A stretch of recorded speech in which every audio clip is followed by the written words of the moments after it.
पाश्चजन्यम ऋषिकेशु देवदत्तम धनंजयः पौंड्रम ददवा महाशंखम भीमकर्मा वृकोदरः।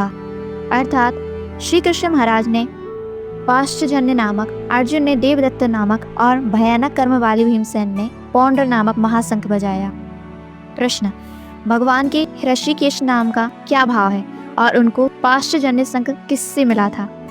उत्तर, ऋषिक इंद्रियों का नाम है। उनमें स्वामी को ऋषिकेश कहते हैं तथा हर्ष, सुख और सुखमय ऐश्वर्य के निधान को ऋषिकेश कहते हैं। भगवान इंद्रियों के अधीश्वर भी हैं और हर्ष, सुख और परमेश्वर के निधान भी, इसलिए उनका एक नाम ऋषिकेश है। पाश्चजन नामक शंख रूपधारी एक दैत्य को मारकर भगवान ने उसे शंख रूप से स्वीकार किया था। इससे उस शंख का नाम पाश्चजन्य हो गया।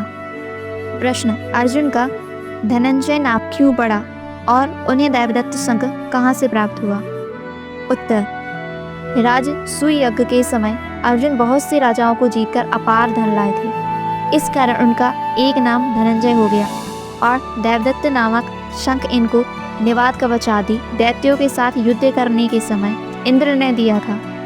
इस शंख का शब्द इतना भयंकर होता था कि उसे सुनकर शत्रुओं की सेना दहल जाती थी। प्रश्न, भीमसेन के भीमकर्मा और वृकोदर नाम कैसे पड़े एवं उनके पौंड्र नामक शंख को महाशंख क्यों बतलाया गया? उत्तर, भीमसेन बड़े भारी बलवान थे। उनके कर्म ऐसे भयानक होते थे कि देखने सुनने वाले लोगों के मनों में अत्यंत भय उत्पन्न हो जाता था, इसलिए ये भीमकर्मा कहलाने लगे। इनके भोजन का परिणाम बहुत अधिक होता था और उससे बचाने की भी इनमें बड़ी शक्ति थी, इसलिए इन्हें वृकोदर कहते थे। इनका शंख बहुत बड़े आकार का था और उससे बड़ा भारी शब्द होता था, इसलिए उससे महाशंख कहा गया।